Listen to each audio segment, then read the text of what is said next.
జత్వానీ కేసులో CID దర్యాప్తుపై AB Venkateswararao కీలక వ్యాఖ్యలు చేశారు. ఏమాత్రం సాక్ష్యాలు లేకుండా సిఐడి ఛార్జ్షీట్ దాఖలు చేసిందన్నారు. గతంలో జత్వానీ బాధితురాలైతే ఇప్పుడు నిందితురాలుగా ఎలా మారారని ఏబీ వెంకటేశ్వరరావు ప్రశ్నించారు.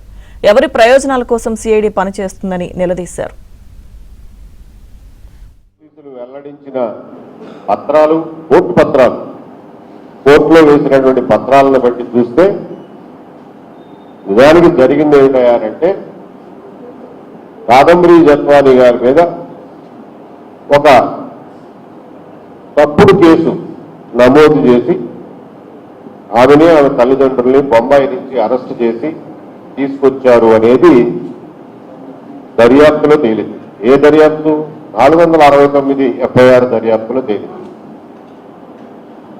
నిజాలు అవే, ఫ్యాక్ట్స్ అవే, ఎలిగేషన్స్ అవే, కానీ నిజాలు ఏంటన్నది దర్యాప్తులో తేలింది.